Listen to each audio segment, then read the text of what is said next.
Donna Schwartz here from the Everything Saxophone Podcast, and we have a special guest today, Vasilis Xenopoulos. He is originally from Greece, but he's living in London. He's gigging, he's touring, he teaches, he does it all. So happy to have you on the podcast, Vasilis. Thanks for the invitation, Donna, and I'm very happy to be part of your very successful podcast. Awesome, cool. Yeah, so I've been checking out your website, and of course, everybody, we're going to have the website, the links to his socials, all that kind of stuff. It's going to be in the show notes, okay? But I was definitely checking out your website, and man, you play awesome. There's one video I want everybody to check out on his website, and it's him and his group playing Groove Merchant. It's such a cool tune, and just some of the stuff that he plays on there, I'm like, oh, that's so good. Oh, I really was doing that when I was listening to this the other day, and I'm going to be sharing that with my students in a couple of days after we're done taping here. But I want people to get to know you. So I'm really curious. So you're originally from Greece, right? You grew up in Greece. When did you start getting involved in music? Not necessarily saxophone, but in music. I don't come from. I didn't grow up in a musical family at all. I'm the first musician, Me too. professional musician in the entire family, including aunts and aunties and cousins and everything. So I sort of discovered that I got like a natural calling towards music when I was in primary school, as I tend to do really well on several instruments, including the keyboard and the recorder. And then the music teacher we had at school, he suggested, because I was really good at the recorder, he suggested that I should go to my local wind band and try to make noise on something a little bit more substantial than a recorder. No offense to recorder players out there. I know it's a really hard instrument. So yes, and I went over there, and of course I did ask for a saxophone, as Oh, cool. everyone wants to play the saxophone. Let's admit it. And but they didn't have an available saxophone at the time, so they started me on clarinet. Of course. Which didn't go down very well with me, but thinking back, it was good for my embouchure. Eventually, I switched to saxophone, but I played I think from 9 years old. I played a couple of years the clarinet, so I built my sort of embouchure technique and diaphragm technique on the clarinet before I switched to tenor sax at the age of 11.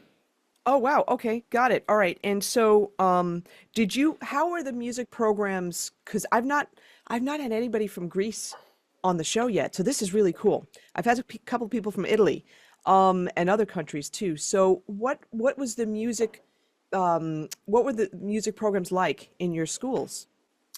Uh, it's funny because I like that you say programs, and because I studied in the States, I studied eventually later on in the States, so I understand exactly what you mean by programs, and I'm laughing because there is no such a thing. There's no such a thing as programs in our schools. There's no really. Let's say, for instance, here in the UK, every high school, regardless whether they're specializing in music or whatsoever, but every high school, they have a music department with a head of music, and visiting tutors for every instrument. Like such a thing in Greece, you only find in music specialist schools. So I suppose it was sort of coincidental that I played the saxophone, and at the time there were a few very good players, sort of like a generation above me. I was sort of 13, 14, and there were some people in their mid-20s, early 30s, that I was kind of looking up to. and they just happen to be jazz players. I mean, if they were like if they were classical saxophonists, maybe I will have become a classical Classical saxophonist. saxophone. Uh, but they were jazz players, and they influenced me to get into jazz. But yeah, like a lot of jazz musicians in Greece, especially during those years, and we're talking about sort of like mid 90s or something like that, it was very much circumstantial. Later on, I mean, these days, there are programs. There's a jazz course, part of the Greek State University, which back then, during my time, such a thing didn't exist. There were music courses at uni, but they were like more theoretical or like musicology related, nothing to do with jazz.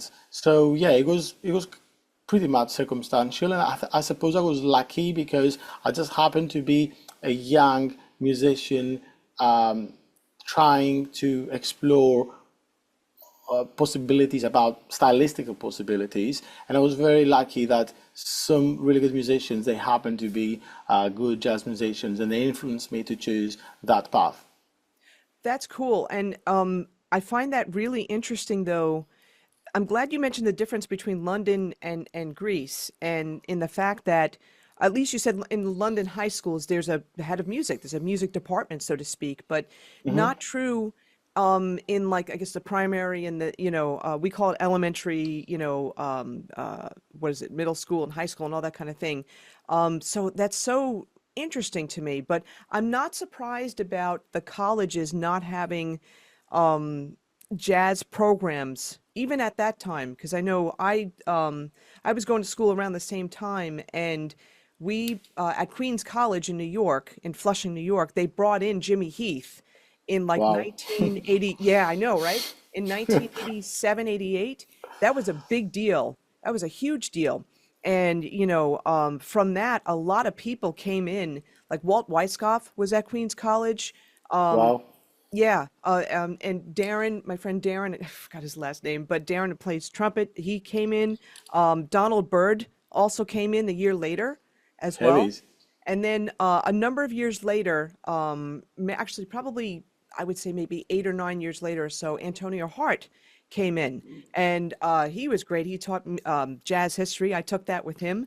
And then Michael Philip Mossman also was at Queens College. He's great, great composer, trumpet player, arranger. So, but the thing is that that stuff didn't exist. And even when they brought Jimmy Heath in, that was only for the master's program. I was lucky I was allowed to take classes with Jimmy, and I was allowed to be in the jazz band, even though I was in the bachelor's program, because they didn't have anything, and that was true with a lot of colleges.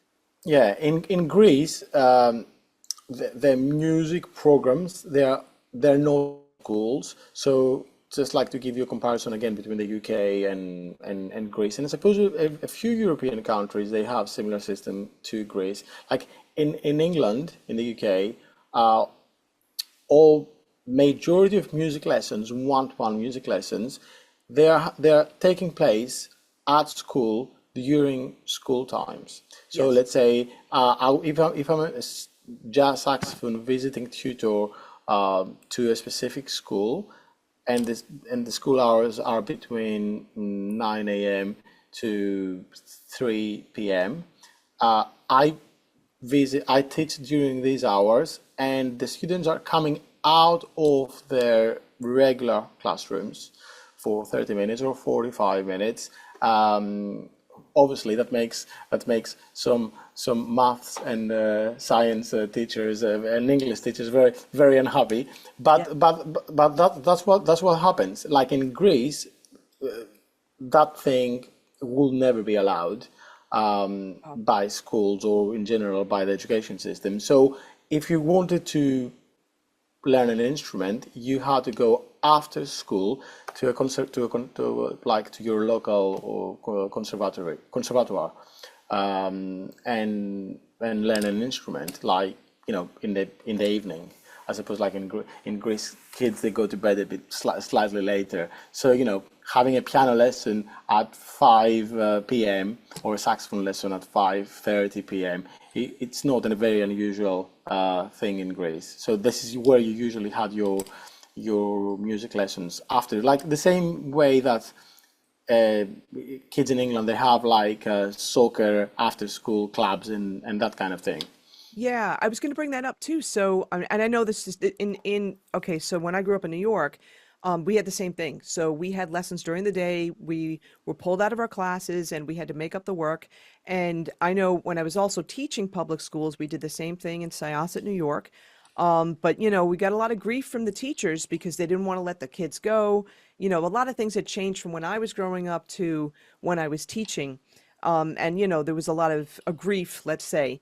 But the thing though is that as you were talking, I'm thinking, okay, but these kids then their lessons are competing with sports, and that must have some kind of effect because kids, like I was involved in both. I did sports and music, so I tend to think that that would perhaps steer some kids away from music if they wanted to be in sports because it would conflict. Or am I wrong about that?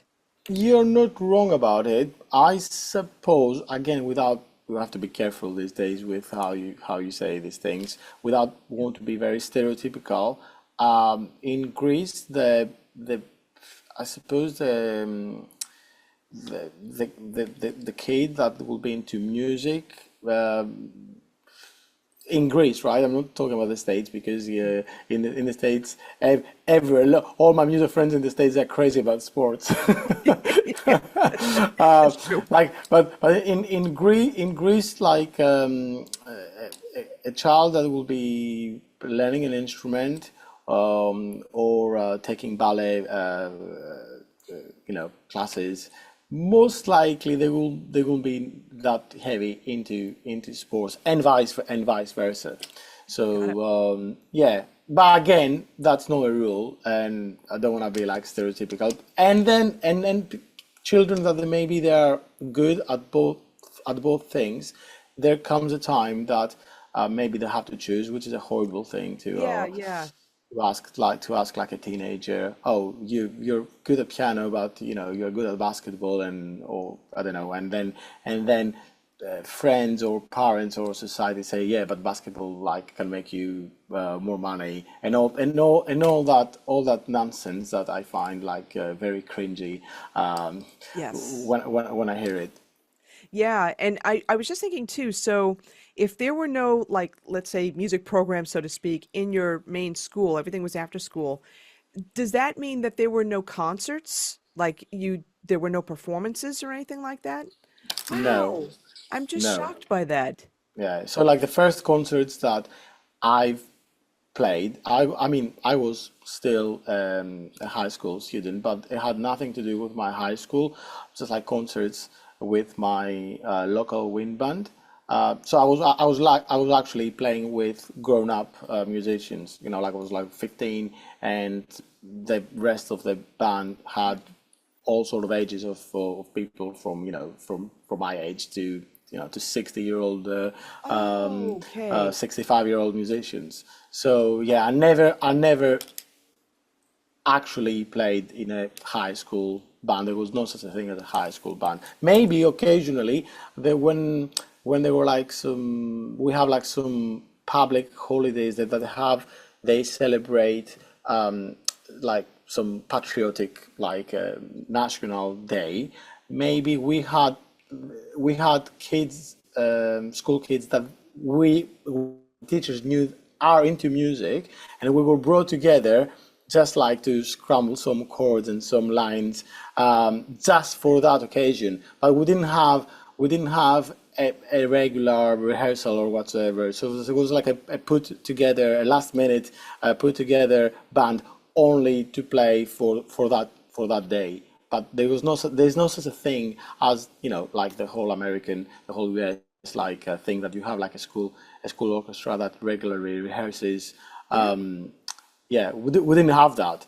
But again, if you were good enough and serious about it, you could play outside of school hours, which of course meant that you had to do lots of sacrifices. And in a lot of cases, if you were to take music seriously, if you have to go out of school hours to practice and then play with the band, that means that your academic stuff at school goes behind, right? Yeah, that's true. And I'm just thinking of a couple of things here too. Um, well, number one, you were lucky enough to have a local wind band. That's the first thing in an after school program. I wonder if that, there's areas of Greece where people just didn't have access to that at all. Yeah, Greece, I suppose historically that's what happens with Greece and the wind bands.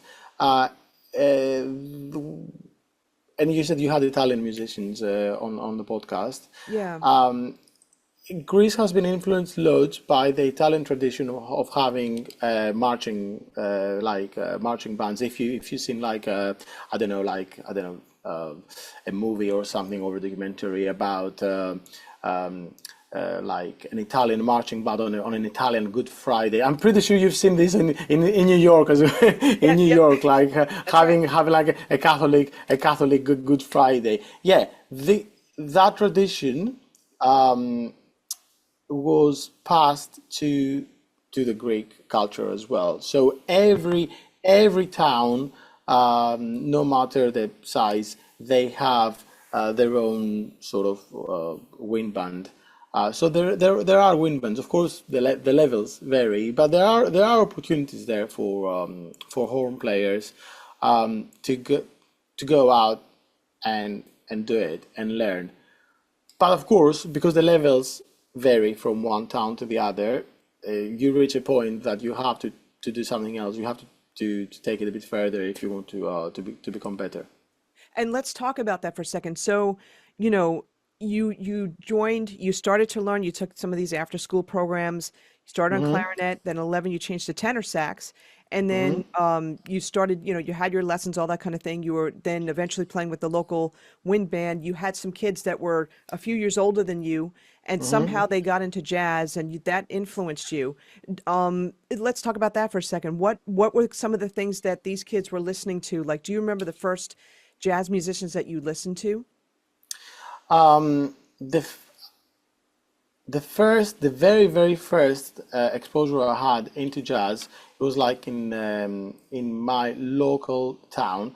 There was, as quite often happens in this country, there's always a romantic fool that loves jazz and starts a jazz club or a festival. I don't know if it's the same thing in the States, but in the UK, we owe loads of things to our jazz romantic Wow. fools, saviors, as we call them. But, because if we were to expect the state run jazz festivals and jazz clubs, we will have been absolutely doomed.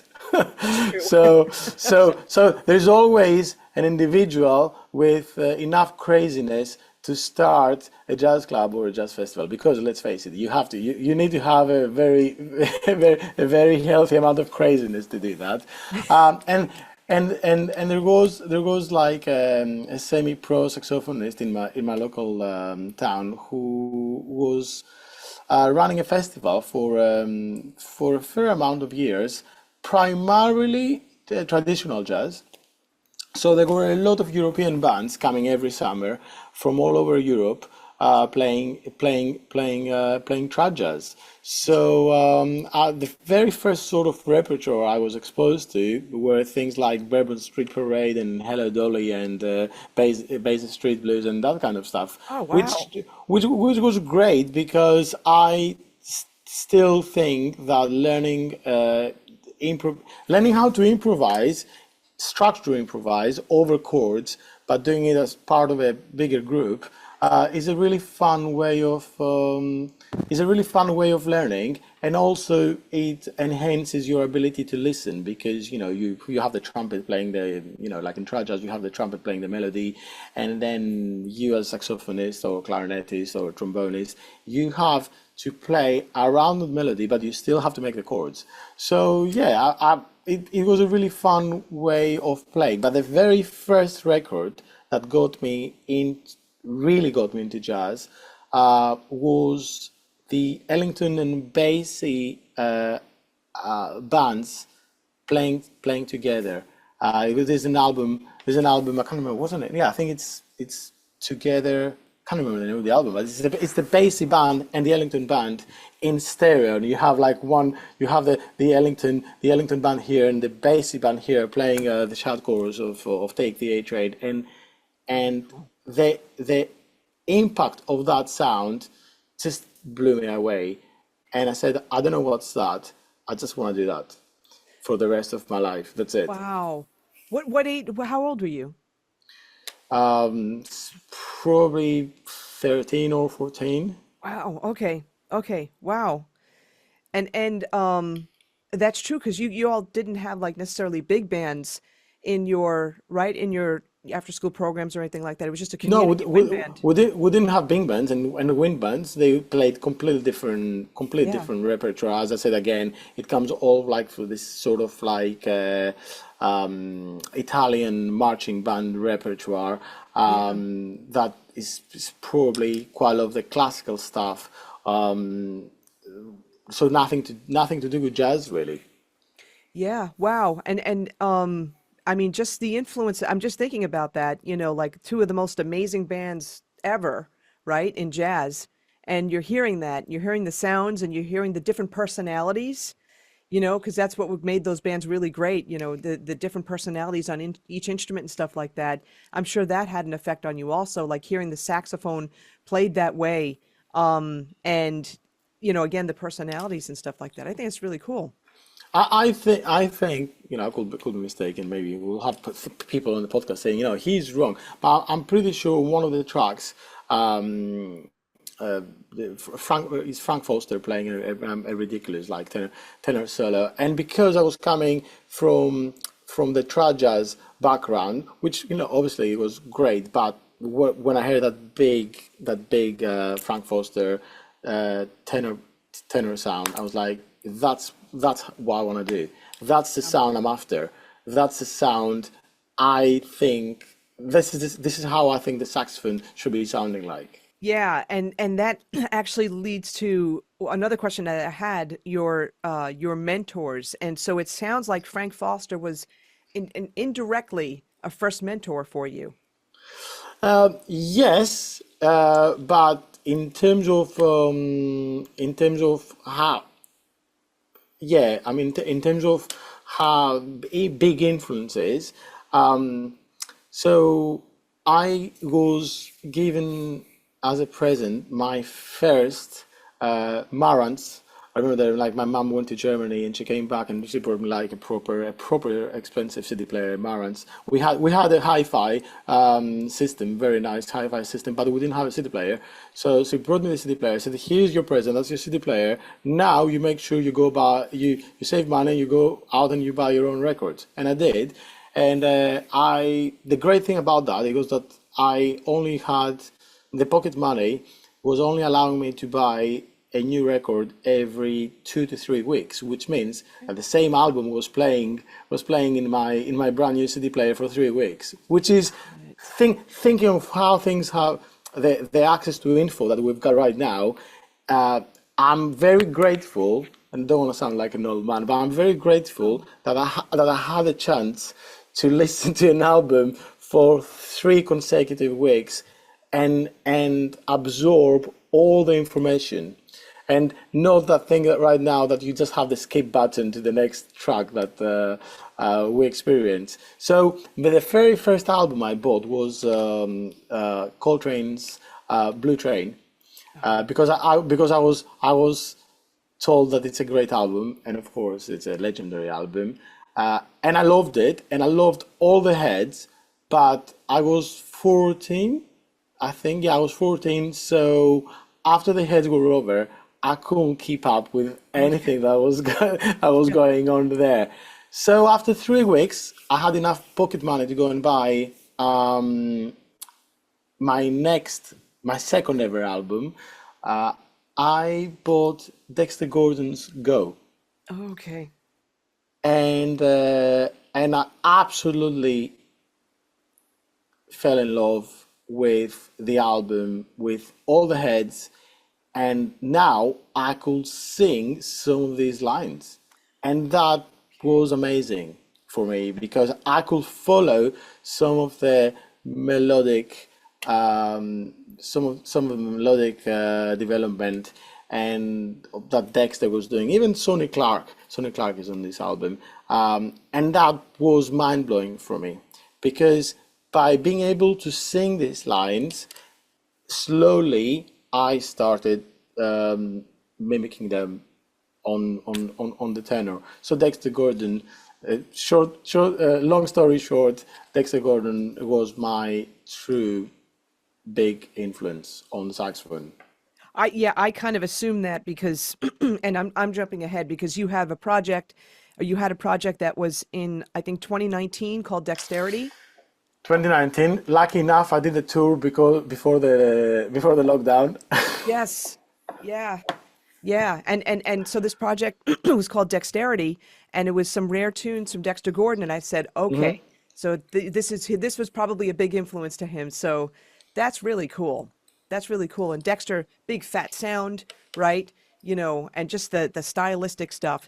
I'm sure that really inspired you and got you moving forward. And I'm just curious. So, okay, you listen to these albums, you're getting a new album every 2 to 3 weeks, and the irony is that back then we didn't have this instant exposure to everything. I mean, we could in the States we can go to a library, we can go to a library, and they would have some good jazz albums. They definitely would have like Kind of Blue, for sure. They'd have the classic types of things. So you could certainly do that. But we also had record stores and stuff. But it's not like today where you have instant access to everything. Where it's like, where do you start? It's so overwhelming. It's kind of interesting when you think back into how you started and stuff like that and how that affects you, and just the fact that you said you had enough time to really dig deep into each album. I'm sure that stuff is internalized in you, those lines are internalized. Yeah, 100%. Of course, that doesn't mean because I made it sound like, oh, the old days were better. No, none of that, none of that. So Yeah. I'm really grateful. I'm really grateful that we have all this access to information right now, and as a professional musician, is extremely handy when someone will say, oh, let's play so and so Jerome Kern tune, and it's not gonna be one of the well-known Jerome Kern tunes. It will be like maybe it will be something like of the lesser known tunes. And I'm like, okay, let's check it out. So I will go on Spotify. I'll type the tune, and I get like I don't know 50 results, and then I'm like, oh, let's check. Usually with Timpanale songs. I really like to listen to vocal versions of the songs before anything else because I want to see how the lyrics match the melody. That's another story, but anyway. Then and I will be like, okay, let's check Frank Sinatra playing it, like singing it, or let's check Sarah Vaughan singing it, or let's check Nancy Wilson singing it, and it's amazing. It's like I mean, I don't know whether in my lifetime, if we were still buying records, if I would have had the time and the money to buy everyone's records, it would be amazing. Yeah. But I don't know if you agree with me. Yeah. And I did buy a lot of records, and I still buy records. But it's amazing that you can actually check a song by so many artists and listen to things that you like. And quite often, if I write an arrangement of a standard, it's an influence of different versions of songs, of different versions of that song I've heard. And that's because of online streaming, which I know lots of musicians hate, and I know the reasons, and sometimes like I think these reasons are very very valid, but it's a very very powerful tool at the same time. It's definitely a powerful tool, and think about it too. The irony of this, I wouldn't have known you if we didn't have online tools and Here stuff you like are. that, and that's Here you that's are. that's the whole Here thing. you are. But Here you I are. also agree too, though, I know a lot of people that have a lot of albums out, and I'm going to say this, thank God for Taylor Swift because she really fought hard and helped. now we're not getting, a lot of musicians are not getting the streaming rates that she's getting, but, bringing attention to the fact that, people could stream and musicians get not even a penny for each stream. She fought hard at least to get some recognition. And I know like with the music companies like Universal Music and all that kind of thing, they were so far behind the times when it came to, recognizing these streaming things for musicians and giving them, some kind of remuneration or whatever. But yeah, I mean, but here's the thing though, as a learning musician, as a musician who's not that musicians stop learning, but I'll say younger musicians, people that are, just starting out and just getting exposure. That's why there's so much diversity today. There's so many styles of music that are out there that, don't fit the usual labels that we had at Tower Records. I used to work in Tower Records a long time ago, you know. I remember the one in Boston. Yeah. Oh, there was one on Long Island that was awesome, and it was very close to a Sam Ash, which unfortunately they all closed. But the one in Lincoln Center, that was epic also. It's like a candy store. But, the whole point is that, yeah, people are lucky today to be able to grow up and say, get exposed to different types of music and stuff like that. And like you said, different versions of the same song. I'm just thinking though, for you, I think it's really cool that you got started on traditional jazz in a sense, and because a lot of people will start with, they'll hear something on the radio right now. Yes, I'm going old school radio. They'll hear something on the radio right now that may be very modern. And what happens is they don't trace it back to traditional jazz, where you started kind of with the history. You know what I mean? You started with the traditional jazz and then you built from there. And I wonder how much an effect that had for you, with your jazz learning, as opposed to maybe someone who, like I said, maybe just goes on Spotify, oh, this sounds pretty cool and it's something very modern, and is not necessarily jumping back and exploring where that stuff came from. Yeah, but I think that has to do what you said is like I agree with you 100%, and not necessarily everyone needs to go and start jazz by playing trad jazz. But for me, how it benefited me, I had to do it really helped me enhance the ability of listening, like the ability of hearing others, because you really have to hear the others playing around you, and at the same time the improvisation is structured, so you still have to play form, you still have to make the chords, but you have to play something that is relevant to what the others are playing around you or behind you. So and I think for a young learner it's a really fun way to play also, when you improvise and other people improvise next to you, you don't feel that the spotlight is on you at the age of 14 or 15. Oh, yes, it's your solo right now, and everyone is looking at you and judging you, if that makes any sense. So yeah, I think it was a really fun way to learn. And again, as I said earlier on, there's no tradition of traditional jazz in Greece. Very, very coincidental. And I agree with you what you said, that a lot of people, they will listen something, maybe not on the radio, maybe on YouTube or on Spotify, and they will say, "Oh, I love that," and then they will just think of bypassing the whole like tradition in jazz. And I think that's where the educators need to step in and help. It's the same thing, like someone will say, someone who learns the piano will say, "Oh yeah, I want to explore Scriabin," and they don't want to play Mozart or Bach ever. I mean, it's not really possible, isn't it? So that's why I think the educators, they need to step in and explain what are the benefits and what's the history of the instrument. Let's say, what's the history of the saxophone, and why checking certain key players from each era can really benefit the student to learn, the fundamentals on tone, articulation, and technique and vocabulary. Yeah, and there's a couple things with this too when it comes to this particular topic, and it reminds me of when I was getting my master's at Queens College, and I took that jazz history course with Antonio Hart, and he was fairly young at the time too, and I had him on the podcast actually, and we have a whole I'll reference it in the show notes too. We had a whole episode about jazz history, and it was really enlightening. But when I took that class with him, for me, like I was listening to a lot of I was listening to WBGO on the radio because I was commuting, and New York traffic's bad. LA, Los Angeles traffic just wins when it comes to traffic, but New York traffic is bad.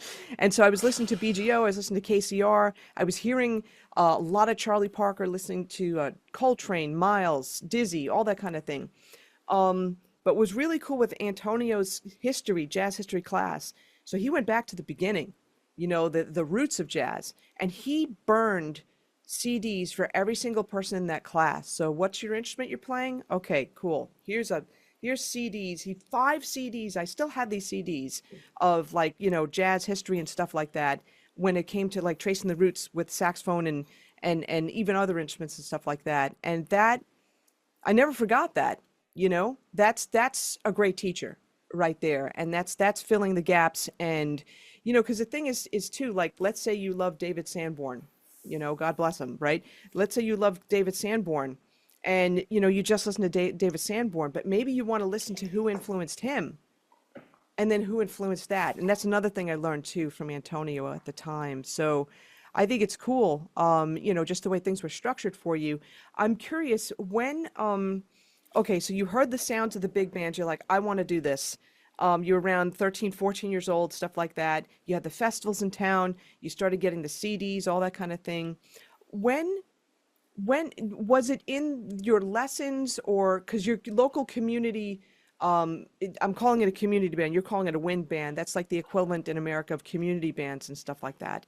When did you first start like actually improvising with others? Was it during lessons? How did that work? So I started having, by the way, up to that point and up to 14 years old, um, I didn't really have, you believe it or not, I didn't really have um, official lessons. I had lessons from the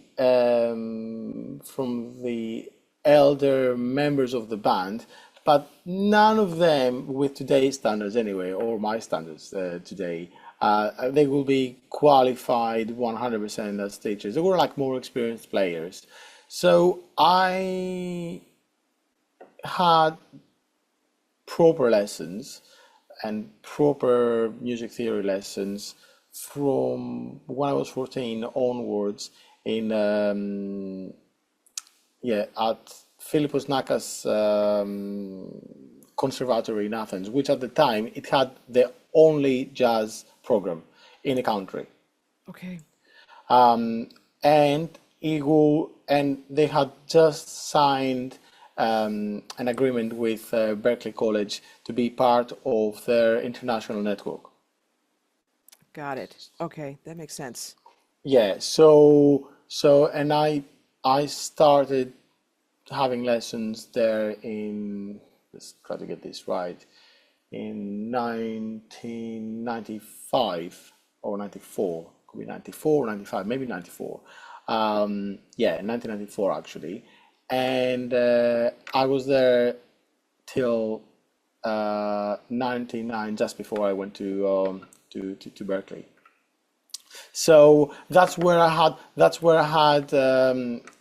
proper lessons and actually, because up to that point I will call myself pretty much like self-taught, and I was playing a lot of things. I was improvising, but I was playing a lot of things by ear. I was already playing around pentatonics and blues scales, and I could understand chords, but I didn't know names. Like let's say I would play like a blues scale, or I would play like a major blues scale, which is like starting a minor blues scale from the flat three. Depending on what the tune is, but I didn't have names for any of that. So then, when I finally had lessons, I would be like, "Oh, I know this. Oh, this is what I've been doing." But I just like discovery, which is great because I was just putting names to a lot of things that I was already doing, but they weren't organized in my head, and that felt good. It felt that I'm on the right path, and now I can just learn the names of all these things and maybe organize it a little bit better on my head. And of course, that kind of helps you progress a bit faster, and you get to meet other young people that they have the same cravings towards becoming better on their instruments, and of course other instruments that they're a bit more relevant to the style of jazz that you want to pursue. And so let me ask a couple of questions about this. So, you know, you knew a couple of blues scales, some pentatonics, all that kind of thing, but you were learning a lot of things by ear. Like I keep going back to the CDs where you listen to them, and then you know, on and on and on and all that kind of thing for a couple of weeks, and you were able to sing some of them and figure it out on the horn. So it was predominantly by ear, but I'm assuming also that they were teaching you how to read as well in the conservatory lessons and stuff like that. Or am I wrong? You're not wrong, but I have to admit, and I'm sharing this quite a lot of things of my learning. I find it very helpful when I share it with my students, especially what I'm going to share now with you is that I was a very bad reader. I was actually, as a matter of fact, I was a non-existing reader for years, and I was hiding it. I became extremely good on hiding that I won't say I wasn't reading at all, but I will read 10% reading, 90% playing from memory, just like pretending that I'm reading while I'm not really reading. I just memorized the part to hide the fact that I wasn't able to read music, and I'm sharing that quite often. I'm a better reader now. I can say that for sure. I had to get there, but I'm sharing this quite a lot with my students when, especially the ones that sight reading is stressing them out a lot. And I will be like, you know what? When I was your age, I couldn't read that at all. So, what you're doing right now is way better of what I was doing your age, because I didn't have anyone to, I didn't really have anyone to explain to me, to show me a way, because sight reading is one of those things that you need to have. You need to be doing it all the time. Otherwise it becomes weak. But also, and I don't know if you agree. Maybe we have to check notes. Also, that the reason back then why my sight reading was really bad is because I was paying too much attention on getting the pitches right and not the rhythm, which, like the way I teach sight reading to my students, I tell them, yes, ideally get the rhythm and the pitches right, but I'd rather, if you play with a band and you have to choose, sacrifice a few of the pitches but get the rhythm right, because you want to start and end at the same time with everyone else. And you see, I mean, it's a very simple sentence. No one told me that when I was young. So yes, eventually, yeah. Eventually, part of my scholarship at Berklee was to play with a project big band. The composers and the arrangers had to bring the project, so I had to learn how to read the hard way. Yeah, no, for sure. And I was actually thinking about that too. And what's interesting is the connection between the conservatory and when you said it's part of Berklee's international network. And then I'm thinking, okay, then I'm wondering if that was the Berklee connection for you, if by going to this conservatory in Greece, and then it made it a smoother transition to go to Berklee in Boston.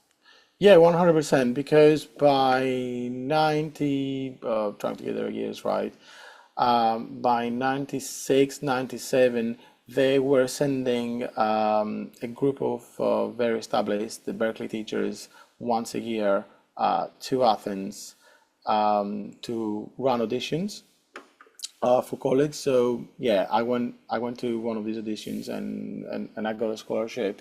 I got a very good scholarship that allowed me to go and start studying there in 99, start like September 99.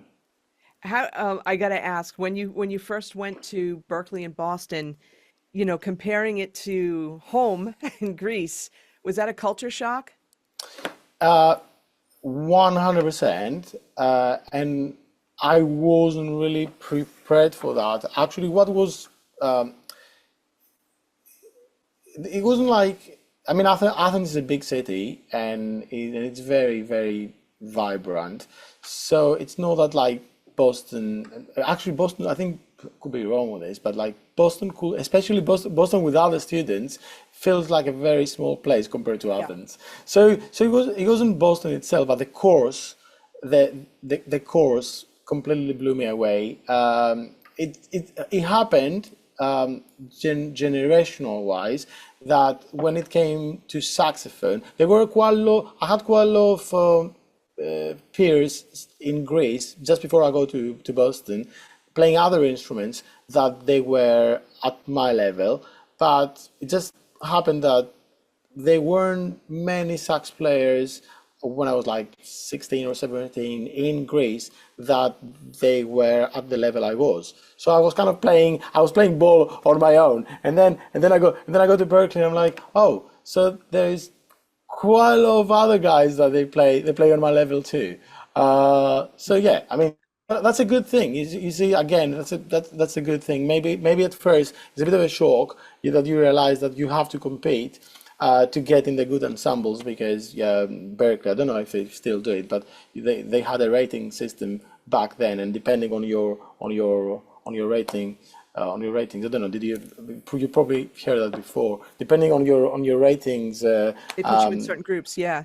yeah, yeah, exactly. So, and of course, you wanted to have good ratings in order to make the college's best groups. It was a little bit like sort of your recognition around college.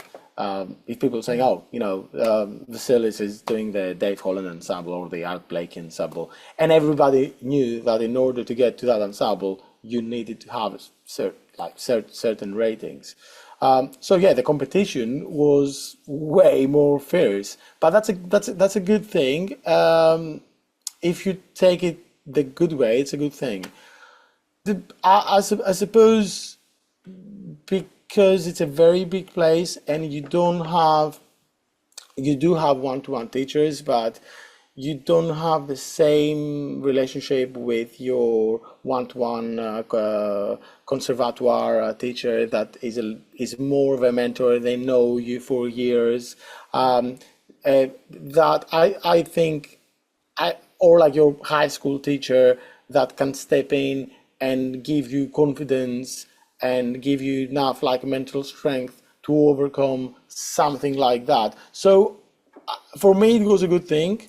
After the first initial shock, I think it was a good thing to see that there is a lot of competition, and I have to step up if I want like to keep up with what's going on around me.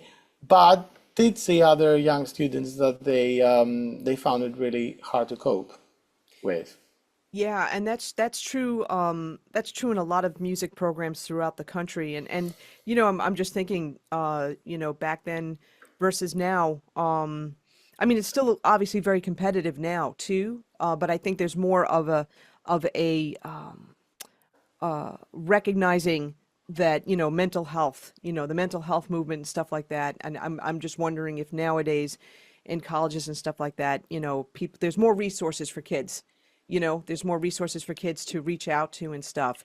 But going back to that experience, so you're in Berkeley, you're going through that, you probably made a lot of great connections and all that kind of thing. I forget the name of the venue that's outside of Berkeley that everybody would jam at, that you had to be like really good to jam at. What was it? Is not It's not right opposite, but very close. It's just like next to Boston Symphony Hall, and I think you're probably referring to Yes, Wally's that's it. Cafe. Yeah, yeah. That's it. Yeah. And a bunch of people that I've spoken with on the podcast, were talking about how, you had to be at a certain level just to be able to go there and be able to play and all that kind of thing. And, how it really helped them, with their learning and stuff like that. I don't know if you had that same experience or whatever. Um, Yeah, I've been to Wally several times, but there were quite a lot of jam sessions. Like at Berkeley, you could book a room after the lessons were over at 6 o'clock. You could get your name on a waiting list, and you could book a room, and you could invite your favorite players from college, and have a jam. So there were lots of jams going. Yeah, there were lots of jams going on after 6 o'clock at college, and if you wanted to have several plays every day, yeah, that's there was cool. always opportunities for that. Let me ask you, who did you study with at Berkeley? Like, in terms of your teachers and stuff like that, did you study with just one person or did you study with a few? So just going back one step, to make sure we mention all the names that need to be mentioned.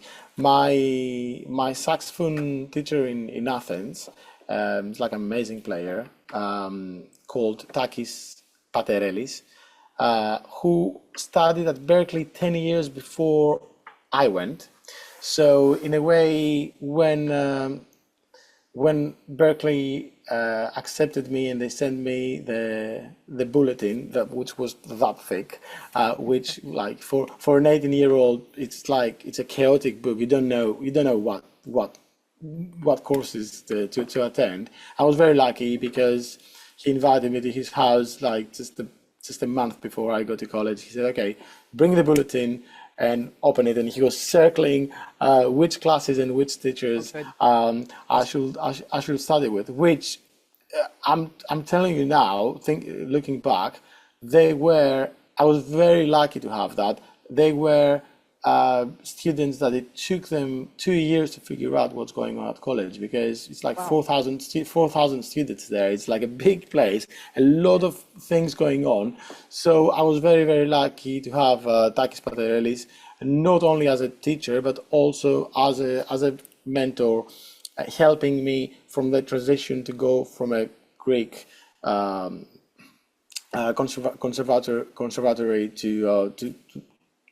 a big place like Berkeley. So the other thing that he influenced me towards was to pick Andy McGhee as my primary saxophone teacher, because I was a performance um, my major. I was performance major. Uh, I was allowed to have 2 lessons per week. Oh, wow. So Okay. so Andy McGhee was, every semester I was at Berkeley. Andy McGhee was I would say my main saxophone teacher, and I decided with my second saxophone lesson to have a go with most of the other sax teachers at the faculty back then. Some legendary sax players and teachers, such as Billy Pierce, um, George Garzon, I thought so. Yeah. and Frank Tiberi. Yeah. So yes, these were the guys that I studied sax with. It was amazing because each one of them like legendary teachers and players, but very different approach to the instrument. And Did it's that great to see that. did that conflict though? I mean, did that, sometimes, it's hard when people have such divergent views and stuff like that, and you're studying with both at the same time. Did that conflict in any way for you? It did, but I think what brought everything together was the fact that Mr. McGee, as I used to refer to him back then. I mean, I was like 19 and he was 72, so I always found it really, really, really hard when people were calling him Andy. I don't know, like, so I I could never call him Andy. So he was Mr. McGhee to me. He gave me, talking about confidence, he gave me an extreme amount of confidence, especially during a time that I felt I needed someone to give me reassurance on the right path. And that wasn't at the beginning. That was, I think, probably my second year in. I was doing really well in terms of my grades, and I had good ratings. I could do any of the ensembles, but I don't know how the practice rooms are at college now. But back then they were like sort of like phone booth size practice rooms, that you could pretty much listen to what the guy next to you was playing, Yeah. and that's that. Yeah, I mean, It's that intimidating. can. Yes, exactly. That's not easy. I mean, I was very good at sort of like brushing out what other people were doing after a while, because if you don't, it's a waste of time. You don't really practice. You go there just like showing off that you can play Donna really fast or something like that. But that's not practice. Um, I can't remember who said that. Probably you probably know. Probably who said that if you sound good when you practice, you don't practice. Who said that, Donna? You I probably know. no, actually, I don't know, but I know that it's the whole idea of practicing is actually to work on things that you don't know, and if you continue to play the stuff that you know, you're not learning, you're not growing, And no, I don't know exactly who said that, but yeah, I'm so glad that you brought up that point. So a good story about Andy. I mean, I have loads of stories about Andy McGhee, but I'll share a story for our audience that I hope people will appreciate.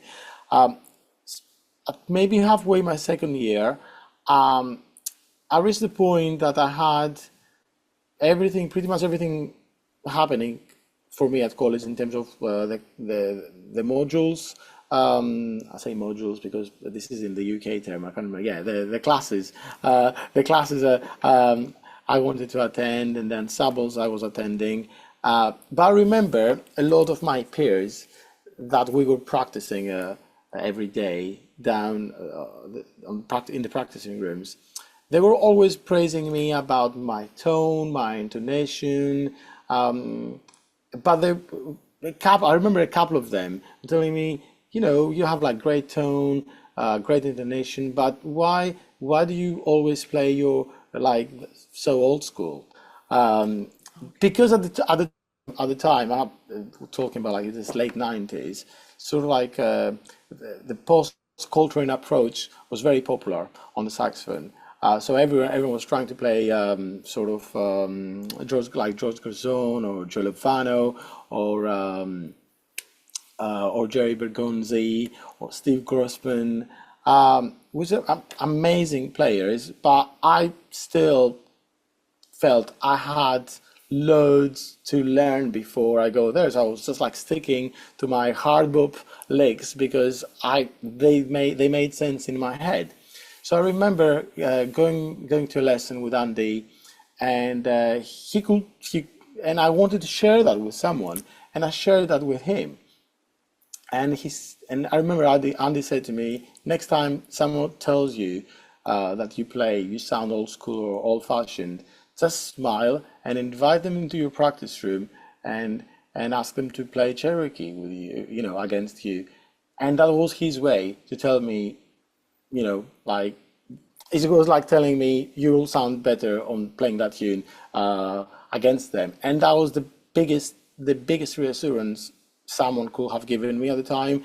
And I'm glad he did because I still play Cherokee to this day, and I've managed to make a living out of playing Cherokee, and I'm very very grateful that Mr. McGhee advised me to do so.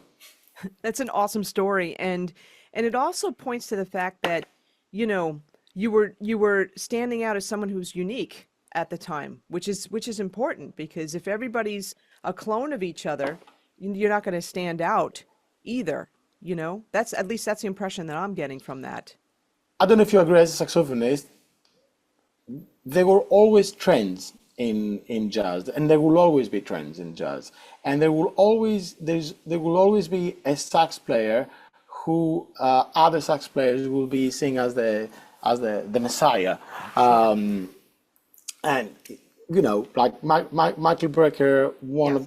of the most iconic, legendary sax players of all time. It's not his fault that everyone wanted to sound like him. You know, at 80s or like in the 80s or 90s. I don't know if you agree. No, no, totally. And I'm thinking also of other people like David Sanborn as well, Yeah, yeah, 100%, 100%, Yeah, Chris Potter. Yeah, 100%. yeah. Yeah. Yeah, of course. Kenny Garrett on the alto, he was very Right. popular. I remember one of the reasons that I didn't want to play alto is because I was so much into Kenny Garrett at some point that every time I was blowing a phrase on the alto, it just sounded like Kenny Garrett. I was like, I can't play this instrument because I will always sound like Kenny Garrett. So yeah, and of course, these guys they don't want to start a trend. They just happen to be the popular choice of their era.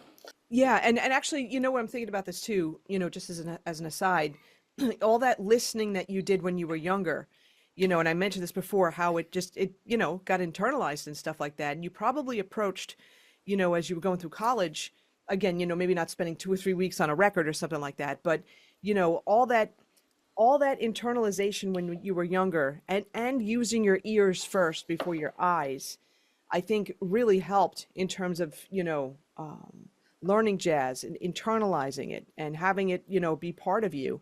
And I think that same approach probably happened throughout college. And you're listening to people like Kenny Garrett, you're listening kind of with, more mature ears and all that kind of thing. And it's just naturally coming out of you. But I also think too, though, that people just doing their own thing and, of course, understanding tradition and history and whatnot, but sticking to their own thing because that's what feels good.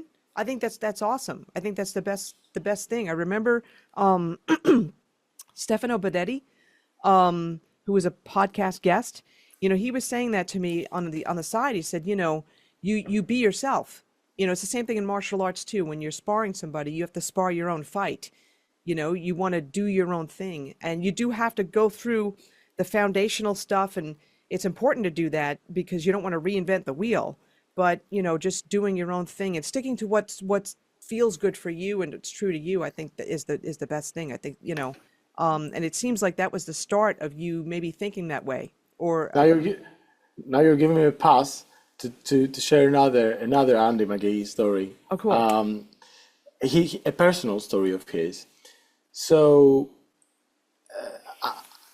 Andy McGhee was before he became a full-time teacher at Berklee. He was a regular with he was a Lionel Hampton band for many years, and he shared with me this story where Lionel Hampton was opening at Berlin after a long time that he hadn't appeared in New York, and a lot of like he legendary jazz musicians, they wanted to honor him by coming and by coming as guests at the club. So Andy's warming up backstage, and he's looking he's looking out behind the curtain, and he told me, I can't remember the extent of how many big names they were there, but I remember he said that Miles was there,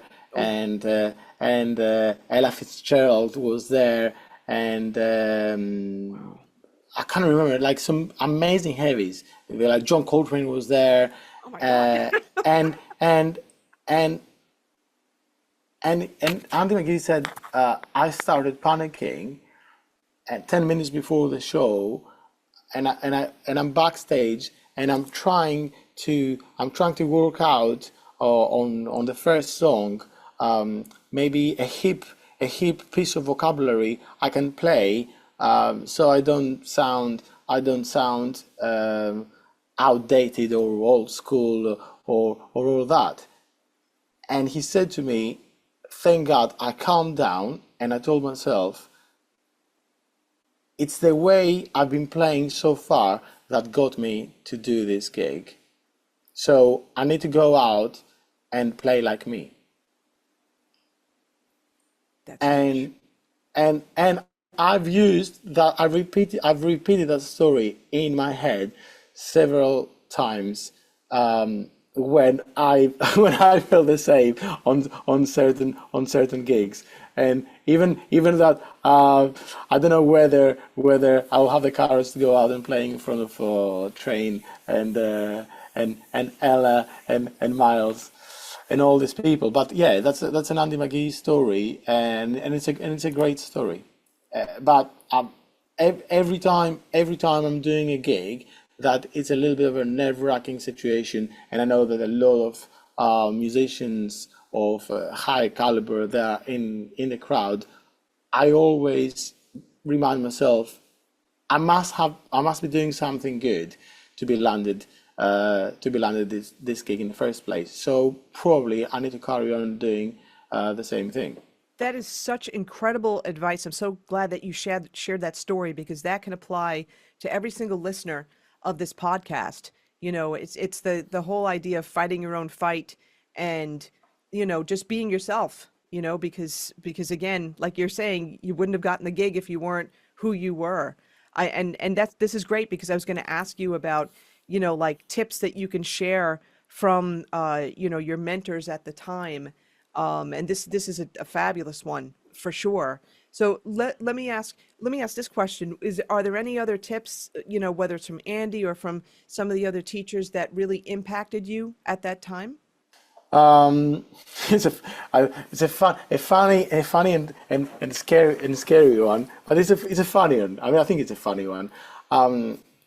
Frank Tiberi, is it Tiberi or Tiberi? I studied with him, but I never had the guts to ask him. Is it Tiberi or Tiberi?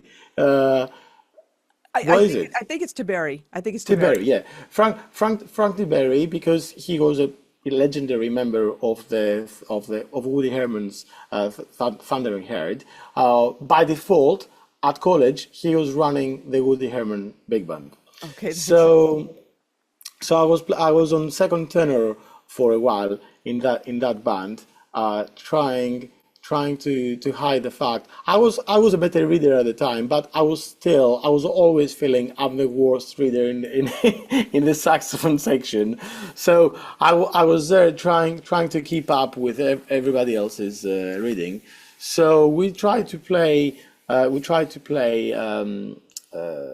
like what was it? A saxophone solo that it was slightly challenging, and we had a bit of a whiplash moment where he stops the band and he makes the section playing on their own to find who's the culprit that is not playing very well. So fortunately it goes on me.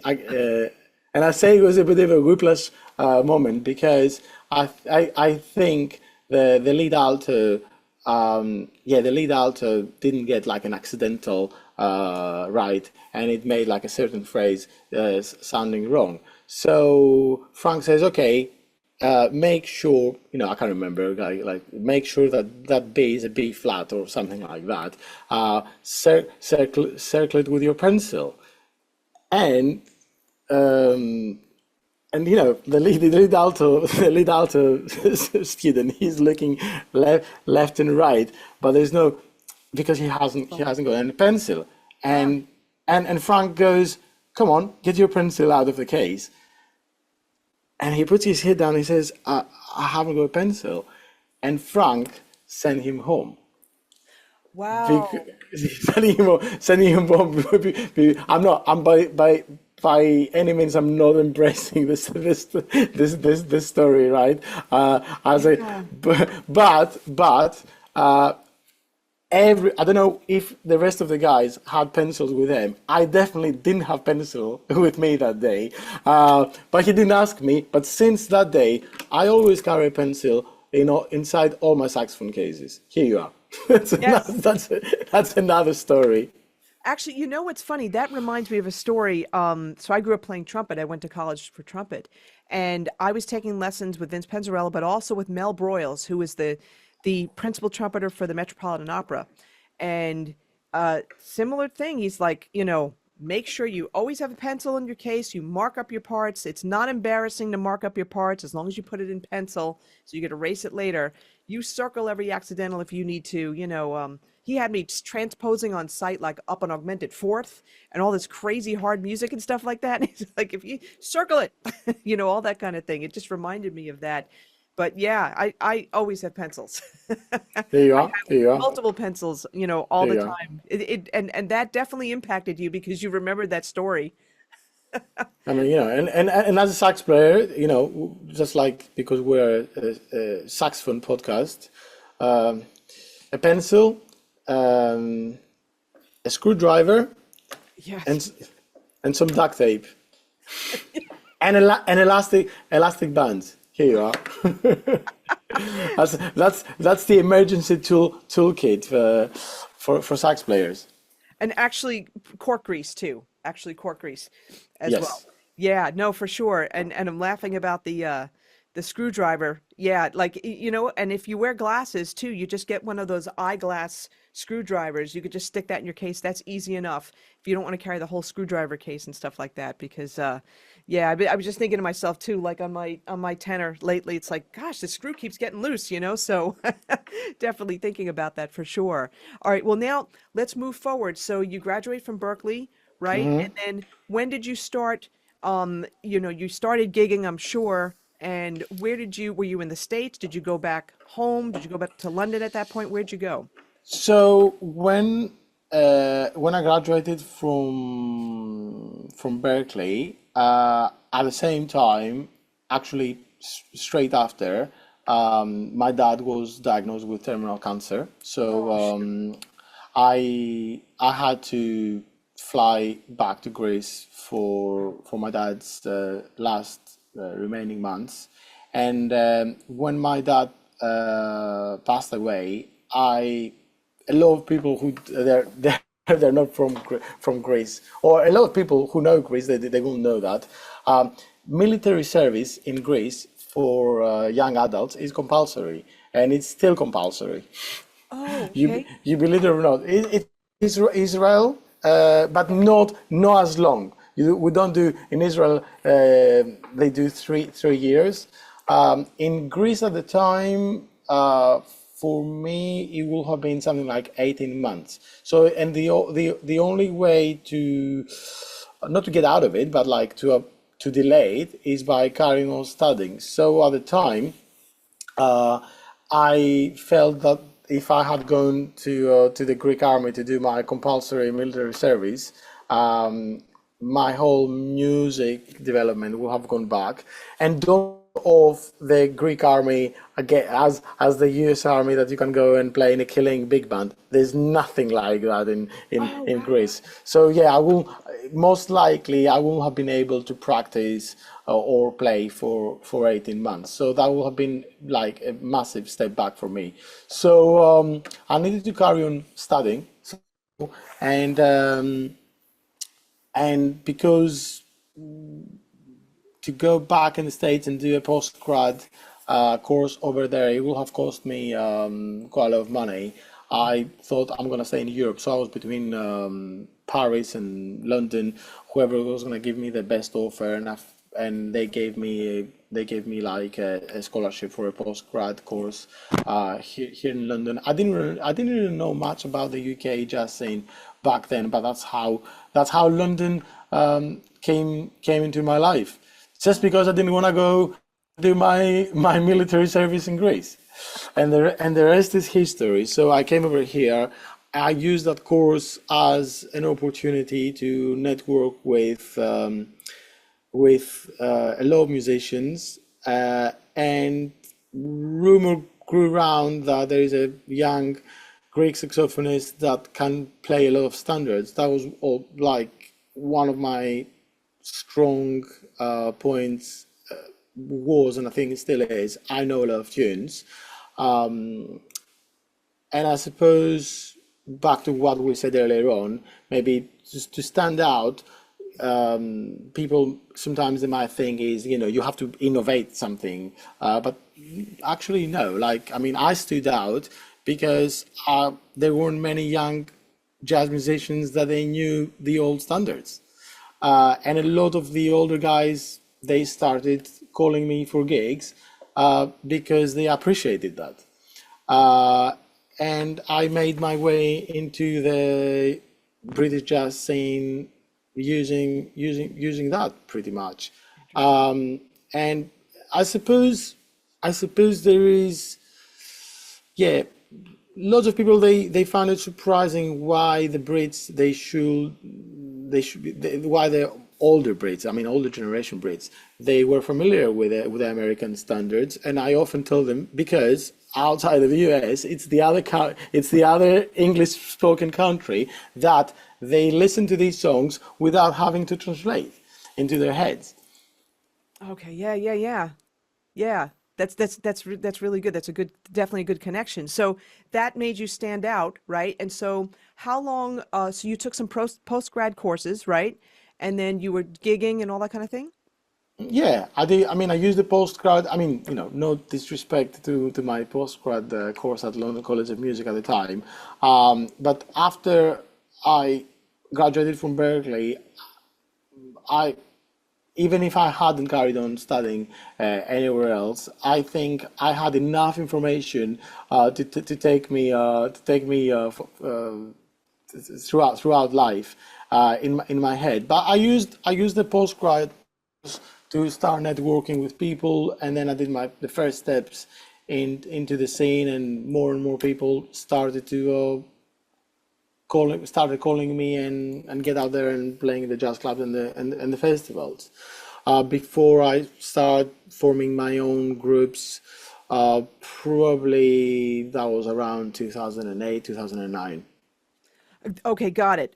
And I think if I remember right, your first album came out in 2009, right? 2000, it was recorded 2009, I think. It didn't come out to 2011, if I'm not wrong. But it was recorded in 2009.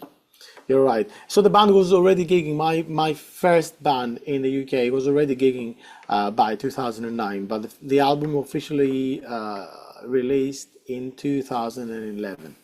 Got it. And let me ask something. So you had said, and this is interesting, and I think we were talking before. Um, okay, yeah, no, I'm going to leave that there. We were um, we were talking before about, like being prepared for, from college and all that kind of stuff. So you felt like Berkeley gave you enough information to be able to make a career as a performing artist. Like at the time, because I know now more schools are doing this, and Berkeley, I think, was revolutionary in definitely preparing musicians to, make a career out of it, as opposed to just developing skills on the horn and stuff like that. So did you feel like you had enough knowledge in terms of creating your career, being a business person, really, in a sense? You're a musician and a business person. I don't think Berkeley helps you. I mean, at the time, they were. I can't remember if they were courses that they were preparing you of how to deal with the real time situations. Okay. But there were a lot of hints, and I'm gonna share another Berkeley story with you. You're gonna find it amusing. So at the time, my computer skills were non-existing. So let's say if I had like a quartet performance, part of the performance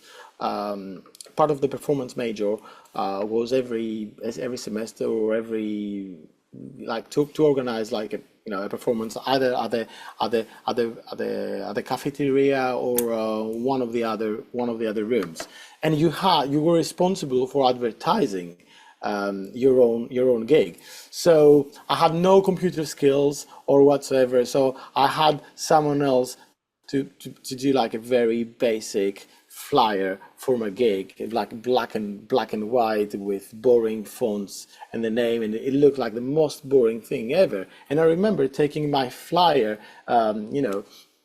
to paint it on the various notice boards, and there was one notice board in particular where like I paint my very boring looking gig flyer, and next to it is this like stunning Brazilian vocalist that she had the skills to put her like herself wearing a glamorous dress on the flyer in color as well. And I was looking at the notice board, and I was like my gig flyer stands no chance or whatsoever. So in a way, what I'm trying to say, it was a life lesson without anyone telling me it's up there. It's a life lesson of what do you have to do to stand out, and if you take that lesson as it comes, then you realize that you have to develop certain skills that you don't necessarily learn at college. I'm 100% sure that at Berklee they teach that stuff now, but at the time no one was paying attention to that stuff. Yeah, and that's for sure. No one was. I mean, Berkeley, and if anything, if any place was going to do it, it would have been Berkeley at the time. But now, no, they definitely are. And I think they have like majors in not necessarily business, but in music careers and stuff like that. They do have courses. This is important. No, they do. But if you were like a major, if you had like a performance major, it would have been very helpful.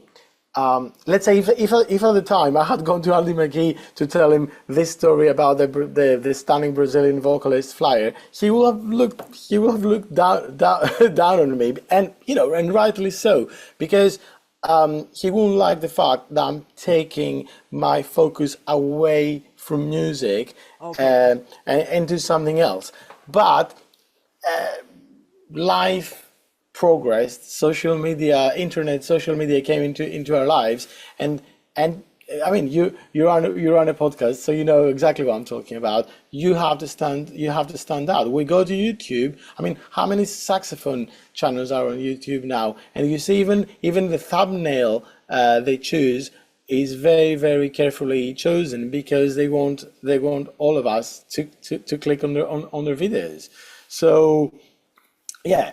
So these sort of lessons will have been very helpful back then. They didn't exist, and I'm glad they exist now, because we like it or not. Personally, yeah, I don't really like it, but it's part of what we do. It's part of what we do.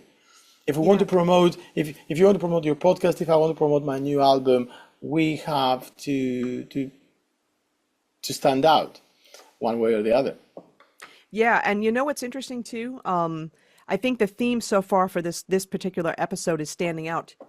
Whether it's with your own history and playing and doing what you wanted to do, and now this funny story with with the flyer, and also getting into something we were talking about before we officially started this podcast, in terms of the effects of social media and how promoting ourselves, right? And in terms of back in the day, I don't want to say back in the day, but I would say like probably late 90s, 2000s, maybe up to 2015, the year 2015 or so, maybe a little later. But everything's based on websites. Go to my website, go to my website, go to my website. But yeah, actually, I'll say maybe even past COVID. Now we were talking about Generation Z and all that kind of thing, where a lot of them don't have websites. It's mostly like it's either Instagram or TikTok. You want to talk about that? Yeah, 100%, and it affects. You can also, you mentioned earlier on. I can't remember whether you were recording or not, but I think you mentioned like that you go to NAM every year, Yeah. correct? Yes. So you will know firsthand that saxophone or saxophone companies, mouthpiece companies, reed companies, they now give endorsements based on views, and Yeah. not necessarily whether you had like a weekly residency at Birdland with playing like a really a really heavy jazz band. Um, and that's the new normal, because that's how people, yeah, that's how people value popularity these days. And I'm not saying it's a bad thing. It is what it is. And people, rather than um, talking badly about it, they just have to accept it. And because I'm of a certain generation that I've lived the before and the after.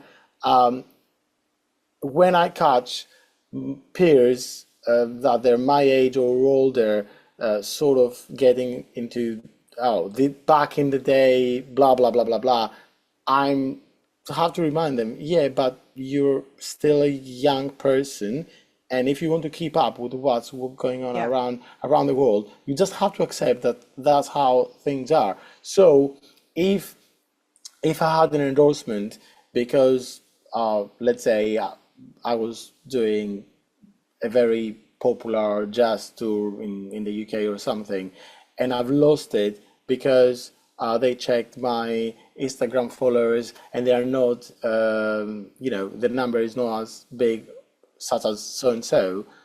That's how it goes. And rather than wasting my energy and talking badly about it, I should accept it and carry on.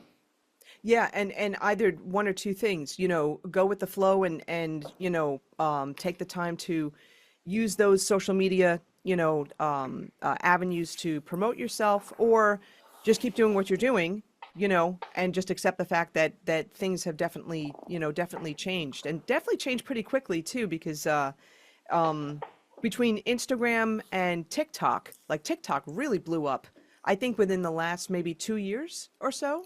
Have you got TikTok, Donna?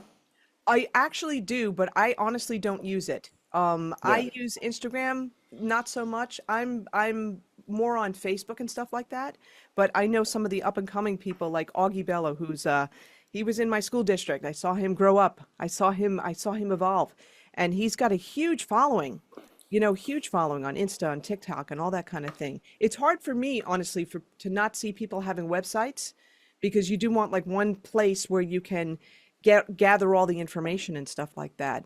But when we spoke before, right before we recorded, about the new generation and how they're just, the website isn't as important as, the followers, the views, and having something like Linktree, or to bring people to other YouTube videos, or other types of things. But yeah, let me let you go on. Sorry. But no, I was just thinking while we were saying all that, I was just thinking that maybe it's a good thing that we have different platforms as well, because maybe some platforms, they are more suitable to, Different like, to audiences. some than others, and not just the audience but the artists too. Like, I mean, yeah, TikTok, like, is like a completely unknown territory for me.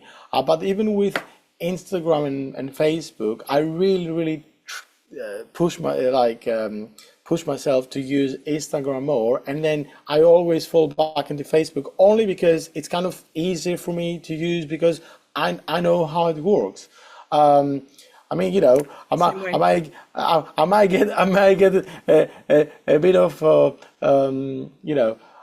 a bit of banter from younger colleagues who call me boomer, but it just like it makes more sense to me. And now, and if it works, so be it.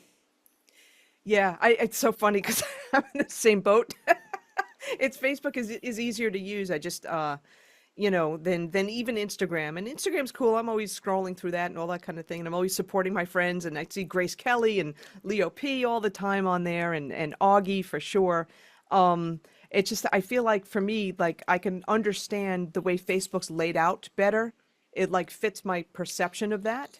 I don't I find it sometimes exhausting, in all honesty, like going through like an Instagram feed or a TikTok feed. It's just like it's too much stimulation, you know? Also, and I don't know if this story I'm gonna, the example I'm gonna share with you, it's relevant or not.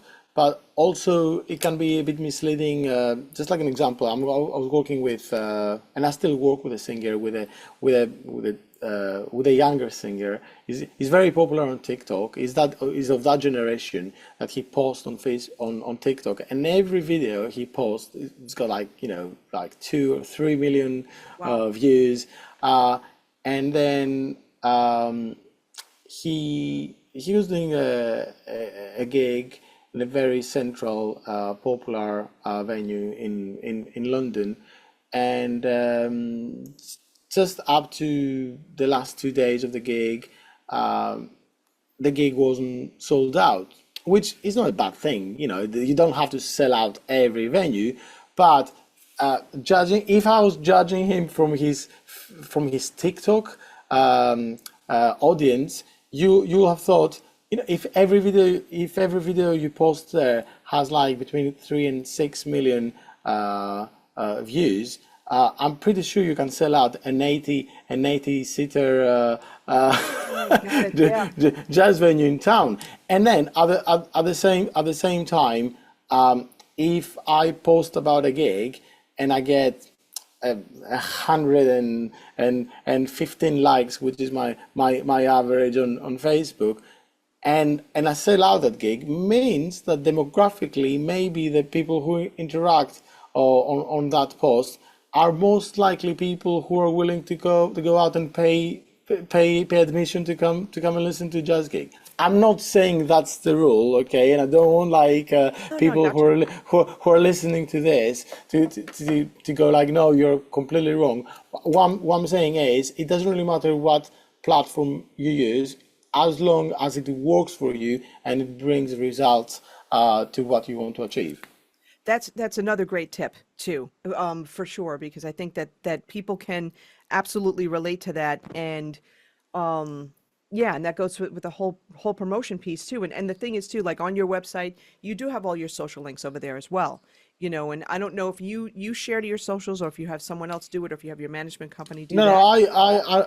unfortunately, jazz gigs, they don't pay. I don't know how well paid are jazz gigs in California, Not as but well. yeah, but jazz gigs, they even the ones that they pay decent, they still is not enough. So to hire a person to do your socials, it will have been good. So, and that's one of the reasons why sometimes I stay a little bit behind. So I always have to put a reminder. I have to put a reminder these days to do a social media post, because it doesn't come natural. It doesn't come natural to me. I have to. Interesting. I have That's to put a reminder on my iPhone. Like, I have a weekly reminder to update dates on the website, and occasionally the odd reminder that I need to do a post about a gig that needs posting. What's interesting? You said it doesn't come natural to you, and it's I'm referring to what you said before too. You grew up in a time where there wasn't prominent internet, and then we're living through the time now where yeah, everything's online. That makes so much sense to me too, because again, I also grew up in a time when there was no internet and stuff like that, and then internet came on, and I embraced it. But it's when you're talking about a Generation Z person, all they know is internet. That's all they've grown up with. They haven't grown up with the before. So it's part of their vocabulary, so to speak. It's part of their nature to, oh, got to post it, that kind of thing. Yes, and to add to what you're just saying, also, uh, I've I've experienced as a younger person the before part, which it wasn't the responsibility of the artist to have to bring people into a venue. It was the promoter's responsibility, and now more and more. and I'm talking about some major venues here in the UK. Promoters are stressing out artists up to a day before a performance. Oh, ticket sales are still on this number, and ideally, we'll be looking at least that number, and you start to have like WhatsApping and texting friends and other muses that they might be around in town to come and support you, only because and don't want to sound like a negative here, but I'm just like, again, a new thing is that before social media, before the internet, you had more time to focus on your music and your arrangements and your program. Now you have to diversify your focus to loads of different stuff, and part of that will be to leave enough time for your admin that is going to bring you more audiences on your gigs. Yeah, I'm so glad you mentioned that too. So, oh yeah, it's the same thing in the States. The whole trend of venues, they'll do some promotion if it's a big venue, but most of them don't. And the interesting thing, they expect the artist to bring in a certain amount of people, all that kind of thing. And it makes it really, really difficult. I think that with all the musicians unions and stuff like that, I think that there should be some kind of way for them to, and this, well, I'm going to say this too. A lot of venues, don't hire union musicians either. That's the other thing as well. But there has to be some kind of agreement or whatever when you're playing certain venues. I think it should come from both the artist and from the venue, but the venue also has to be very forthcoming and provide the right materials to promote. You know what I mean? Like for example, if I'm playing in a casino, they should give me artwork so that I could quickly create something in Canva and put out a flyer, to promote the gig and that kind of thing. A lot of times they may not do that. They just totally expect the artist to just, oh yeah, you promote that. We're not going to do it. We'll just list your name. That's it. So that is kind of frustrating in a way, but it is reality. And, I guess the way to, again, another theme is embracing change. That's another theme here as well. 100%. And like it or not, we need to be able to do loads of different things. We do our own admin. We do a lot of musicians. I have an accountant, but I still have to do a lot of my own accounting before I give my accountant the figures. So we have to do our own admin, our own promoting, our own timekeeping, scheduling, and quite often after that, there are days, I have to admit, and I'm not ashamed of that, but I have days that music comes first, and then the admin, and I have other days that the admin is up to here and has to be dealt with, that I have to put admin first before I start practicing my instrument, because that's how it is. Yeah, and let's go into also your latest project, Feels Like Home, right? So you've got the album out. You do have management, I think. That's how I found you and stuff. And they're helping to promote, you're promoting on your website, all that type of thing. Talk to us a little bit about the album, when it was recorded, and it was released, I think, in April of this year, 2024, and stuff. Yeah, so let's talk a little bit about, what your thought process was when you were recording it, and creating the tunes for it. So the theme around this album is home, and Paul Lidis, the pianist in the album, and myself, we produced this album together. Paul and we know each other, and we've been playing with each other for 20 years. I met him pretty much like in my second year, and when I was in the UK. I was doing the postgrad course I mentioned earlier on, the one that helped me avoid my military service. And Paul, he was first year composing student. and I was offered a Sunday brunch jazz residency, which was a very popular type of gig back then in the UK.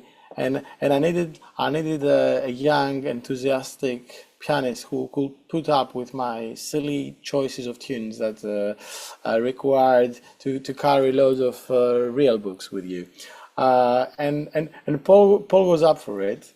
So yeah, I mean, Paul carried on with his studies and he got like PhD in composing, and he's now doing some really amazing things in this country and abroad.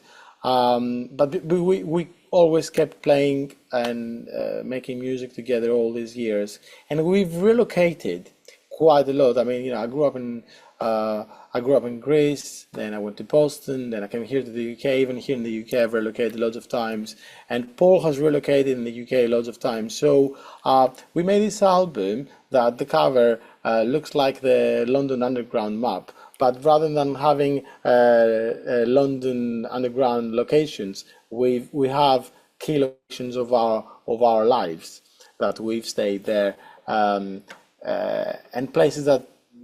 So the feels like home has a literal and metaphorical meaning around it. Quite often, like if we play in venues around the country that we've played there before, and I say this on the mic, it always comes across a bit cheesy, but audiences love it. I say that, we feel the warmth of this room. It feels like home, and everybody goes, "Ah, wow!" So yeah, that's the spirit about the album.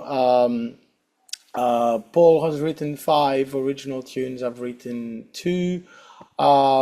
It's been going really, really well. It's been selling back. I wanted to mention this earlier on because we talked about Spotify, and people, they shouldn't be discouraged to put the music on Spotify. Even that I'm skeptical. I'm not gonna start on Spotify and behind the ownership of Spotify and all that. No, I'm not gonna do that.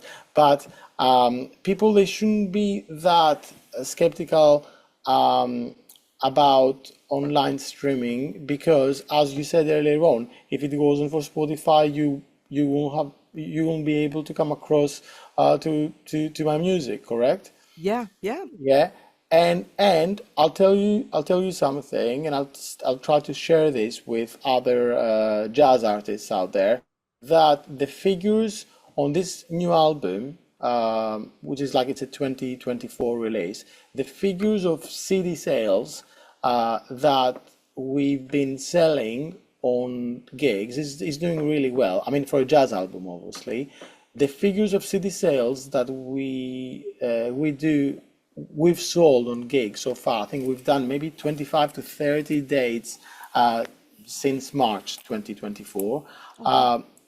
The figures of CD sales, it's not different than what it would have been before streaming services. Oh, Yeah, and the explanation for that is, and I know this for sure, that at least the math could be wrong, but my feeling is that at least 50% of people who buy our albums at the end of the gigs, they don't even have a CD player to play that. They just buy it as a bit of like memorabilia from a night that they had. They had a really good night out, and they want to support our art, our music adventure, and they want to support us as artists, and potentially to let us carry on being on the road, or fund our next project, if that makes any sense. yeah, for sure. And I'm so glad that you mentioned that. And that makes total sense.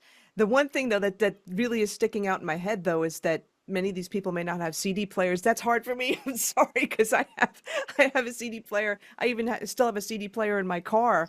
That's something I don't want to give up. But I understand that, and that makes total sense. And I think also the cool thing about the streaming services, and again, also YouTube. I'm going to include YouTube. You don't have to have YouTube Premium, but it is an incredible way to get to meet new people and I've personally obviously taken advantage of that with a lot of my podcast guests.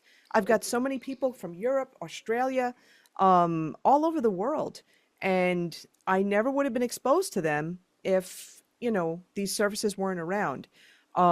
And I just loved what you just said, the impact.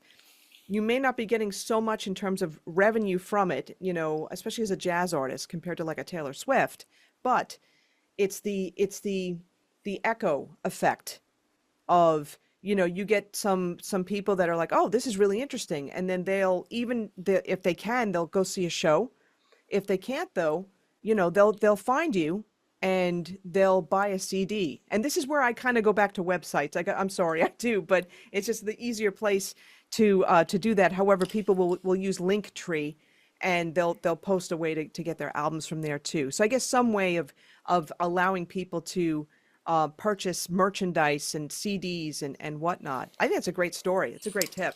And also, I mean, I don't know what's the price of a CD, of quite like jazz musicians sell a CD in the States these days, but here in the UK,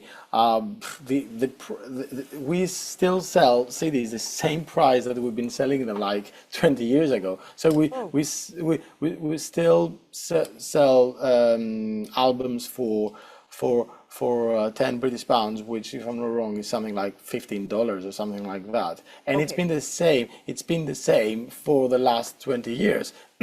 And I often say on the mic, and actually only because I had a few people that they've approached me at the end of the gig, buying an album, telling me, you know what? I've been checking your album on Spotify already, but I'm buying this because I want you to carry on doing what you're That's doing, awesome. and I really appreciate that.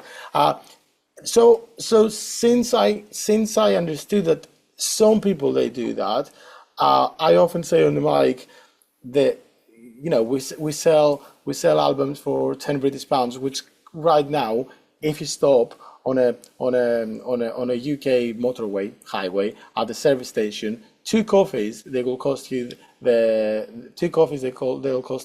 10 pounds. Oh my God, Uh, yeah, that's yeah, crazy. yeah. So I'll say, right, next time you spend £10 to buy two coffees at the service station, that's the price. That's the price for an album that there's been a lot of effort, love, um, and time to be produced.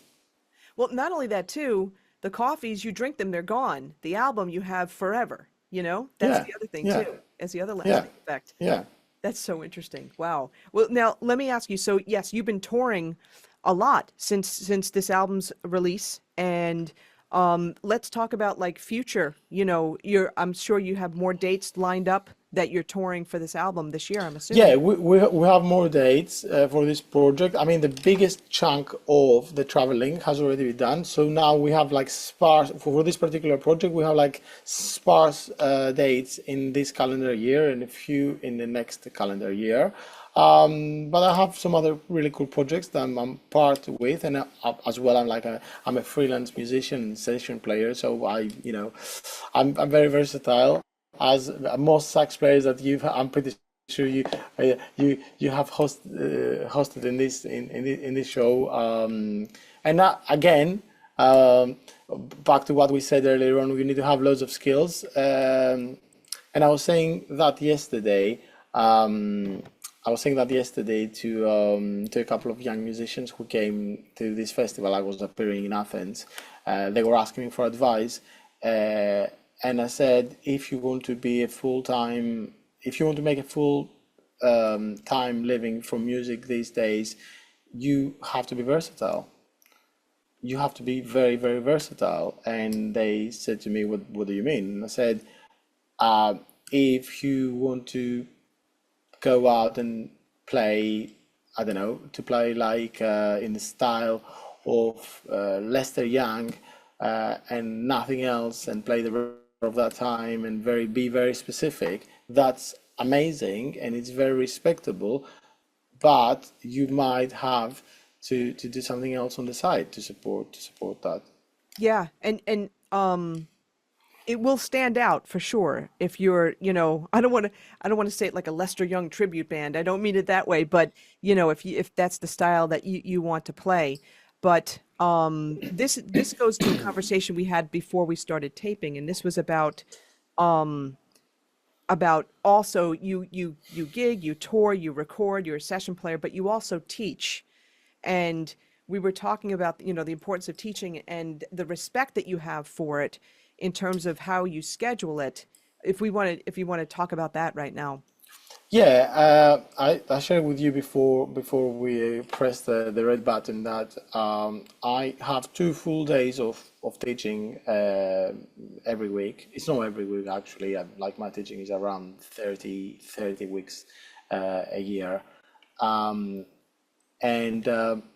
I just after years of teaching, I came up to this figure of two days, like maybe it's like 2 6 hour, like 7 hour at best days. Which is like my threshold for what I think I have enough capacity um, of patience and energy to be a good teacher. And when I say be a good teacher, I don't claim I'm the best teacher out there, but what I think I do best is identify the needs of each one of my students individually, what they really have to work on, and also the different approaches that they need, because each one of them they need to be approached with a very, very unique way, because they're all unique, because we're all unique. We cannot approach and learn things with one formula. I don't believe in formulas when it comes to teaching. I think we're all unique individuals, and we need to be taught in a unique way. I totally agree with you. And I also was saying beforehand, and I'm going to say it now too, because of the instant access to information that we can all get, a lot of people's learning of, like, let's just say the saxophone, is going to be much more varied than, if you went to an elementary school, started on an instrument, went through junior high, high school, all that kind of thing, college, whatever. It's different. It's much more varied. And there's many more quote unquote teachers out there on YouTube that are teaching people how to play based on their own experience. And it's, there's a lot of conflicting information. There's a lot of great information. But the thing is, what the whole point, people have all this experience, and then, they may need some extra one-to-one help because YouTube doesn't provide that. And as a teacher, you have to be very aware of that. You have to be very aware of the language that the person's using to describe things, because it's going to be totally different if you're if you're like me, where you're classically trained in schools and stuff like that, compared to someone who maybe was self-taught themselves through YouTube and all that kind of thing. So it is treating the person as an individual and understanding that there may be big gaps also in their learning as compared to the way you've been trained, and recognizing those gaps and being able to help fill them. Yeah, 100%. And quite often, a lot of YouTube or online generic courses, they could be very conflicting to the way that you're trying to teach a student. I'm very honest from the very beginning of the approach that I've got, especially with more advanced students, that they come to me for like a one-off lesson, or like just like like part of what I offer privately. Sometimes someone will come here on my home studio, and they will opt for a 2 hour lesson that they probably won't come over here and give them like the magic key that unlocks how to improvise on everything, which doesn't really exist. But I'm honest from the very beginning that like my approach into improvise is very organic. I warn them that I will make them sing and because some people they might find it very uncomfortable, I warn them that I sing a lot. So like I sing a lot when it comes. I sing vocabulary. I mean, yeah, I don't sing songs. So, but I use voice as a tool, just like to prove that a lot of the ideas that I play on the sax, I'm able to sing them, and and that's the connection, that's the bridge between my brain and my fingers, and that's what makes a line from just a line that fits a chord progression to a very convincing piece of vocabulary, if that makes any sense. Oh, absolutely. And I'm so glad that you said that. And yeah, it's and people also realize too, it's not like you're going to go on stage and sing. No, it's more, if you want to be able to play what you hear in your head, you have to be able to first hear it and hear it well enough so you can sing it, and then, that'll help. And this goes full circle to the way you started with jazz. When you think about it, you had the, the people, the students that were a couple years older, but I'm going back to the CD days when you got your first CDs and you were like really, really listening and listening and listening. And then that Dexter Gordon Go CD was huge on you because a lot of that is singable. And then you were able to eventually transfer it to, to the horn and stuff like that. I think that we're going full circle with that. I think it's great.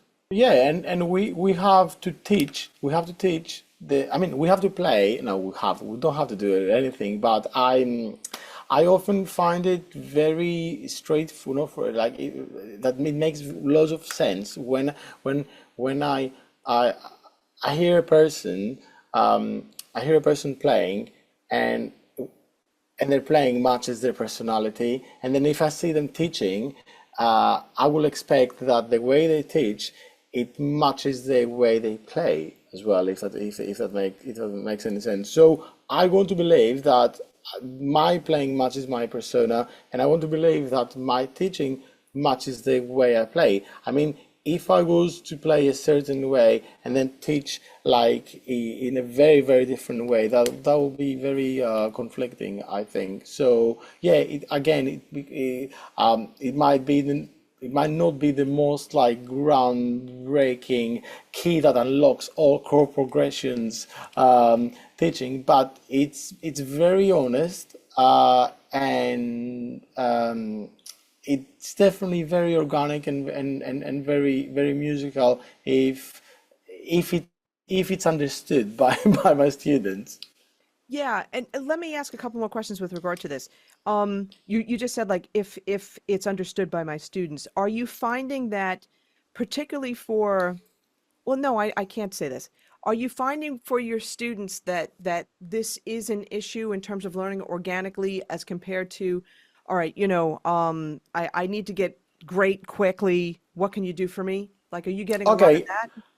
I'll share, and I'm gonna actually ask him to listen to the podcast, because his story his story, that's, I'm not gonna mention his name. He's a Greek saxophonist that has online lessons with me occasionally, and he had a lesson with me like, what was it, like 3 4 days ago, and then after the lesson he messaged me to if I can recommend him. He said to me, his question was like, can you recommend a book with 251 vocabulary in it?